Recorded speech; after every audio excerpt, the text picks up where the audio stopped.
En ce vendredi saint, avec nous aujourd'hui, Monseigneur Éric de Moulin-Beaufort. Monseigneur, bonjour. Bonjour Jean-Pierre, bonjour à toutes et à tous.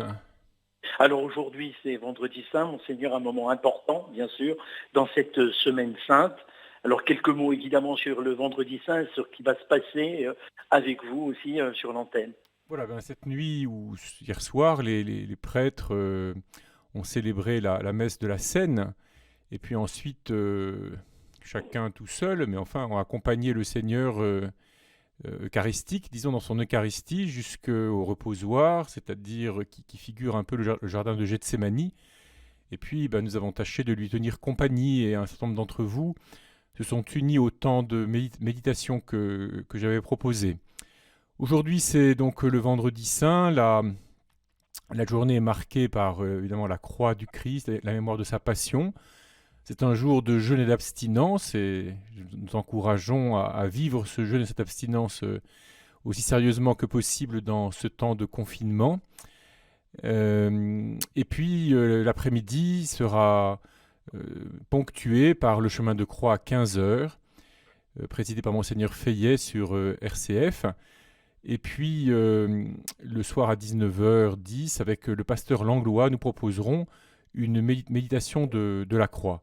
Mais que chacun d'entre nous tâche de mettre une croix au centre de sa maison, et puis à se mettre sous les yeux le Christ souffrant. Comme nous le chantons dans un cantique de la Vierge Marie, gravez en nous profondément l'image de Jésus souffrant, Vierge notre Mère. Et puis, Monseigneur, après le vendredi saint, on peut regarder encore le programme pour que les auditeurs de RCF et puis tous ceux qui sont sur la chaîne YouTube, soit de RCF, soit de la maison Saint-Sixte, sachent un peu samedi, Vigile Pascal. Alors cette Vigile Pascal, pour vous, ça sera à l'intérieur de la cathédrale. Voilà, alors d'abord le samedi saint, c'est une journée au tombeau en quelque sorte, hein. Déjà le vendredi saint au soir, nous tenons déjà près du tombeau, nous accompagnons Marie, Joseph d'Arimathie, Marie-Madeleine, etc., qui ont décroché le corps du Seigneur et puis qui l'ont déposé dans le tombeau. Et toute la journée du samedi est une journée de grand silence. Et je voudrais insister parce que ça me paraît assez significatif du temps où nous sommes. Évidemment, le tombeau, c'est le confinement suprême d'une certaine façon. Et ceux qui sont à l'extérieur du tombeau, ils sont soit dans la tristesse, soit dans le désespoir, soit dans l'expectative, comme beaucoup de gens autour de nous, ou peut-être comme nous-mêmes, en ces temps d'épidémie et de confinement. Nous ne voulons, si nous nous concentrons sur le Christ, c'est parce qu'il est venu nous rejoindre dans toutes nos peines, toutes nos douleurs, toutes nos souffrances. Ce que nous méditons dans la croix et dans le tombeau. Dans le tombeau, il rejoint tout être humain, puisque tout être humain meurt. Et c'est pour ouvrir un chemin vers la vie plus pleine encore. C'est ce que nous célébrerons effectivement dans la nuit du samedi, avec la grande vigile pascale que je célébrerai avec quelques prêtres dans la cathédrale, tous à distance respectueuse, et que les prêtres célébreront partout dans le diocèse, selon ce que chacun pourra organiser. Mais chacun tout seul, mais en portant vraiment, vous tous fidèles, vous tous qui ne pouvez pas participer à cet office, mais qui pourraient tout de même le suivre grâce à la télévision, KTO, ou grâce à RCF aussi. Et puis, évidemment, après cette vigile pascale, et ce sera en direct sur RCF et aussi sur le YouTube RCF, YouTube Saint-Sixte, vous interviendrez en direct, Monseigneur.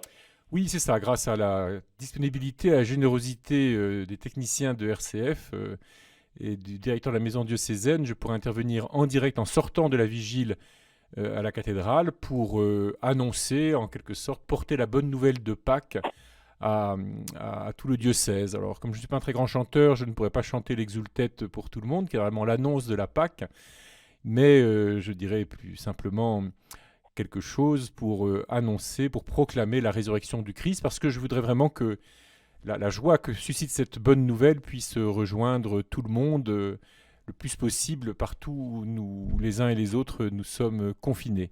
Je pense bien sûr fortement à toutes celles et tous ceux qui n'ont pas moyen de se relier à nous par RCF ou par Internet, grâce à la chaîne YouTube, soit parce qu'ils sont dans une zone blanche, soit parce qu'ils ne savent pas accéder à ces instruments.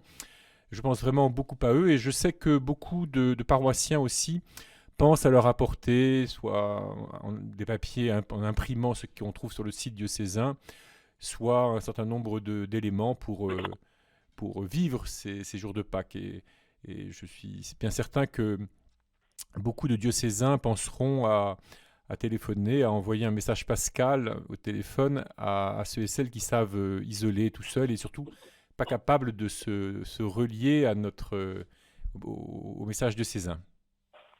Monseigneur, on arrivera ensuite donc au jour de Pâques, et là nous réentendrons à 8 heures.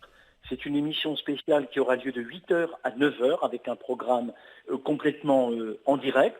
On réentendra votre message de Pâques, Monseigneur, avant la messe de 9 heures. Voilà, la messe de 9 heures qui sera présidée par Monseigneur Feillet dans la chapelle de la maison diocésaine Saint-Sixte. Moi-même, je serai normalement en voiture pour aller à Paris pour présider la messe du jour du Seigneur. Voilà. Mais il faut que le matin de Pâques, nous fassions retentir des Alléluia partout dans nos maisons, soit en les chantant nous-mêmes, soit en trouvant un disque, soit en trouvant sur Internet, sur YouTube, des Alléluia. Il faut que partout, tous ceux et toutes celles qui le peuvent, qui le veulent, fassent retentir la joie pascale partout.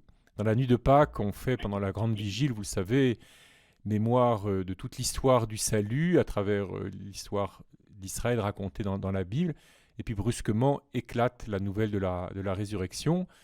Normalement, le plus consolant, le plus impressionnant dans la vigile pascale, c'est le baptême des adultes, et je pense fortement à nos 30 catéchumènes. En France, ils sont 4468, d'après ce que l'on m'a dit, dont le baptême est repoussé à après le confinement, et donc qui attendent ce moment avec une certaine impatience sans doute.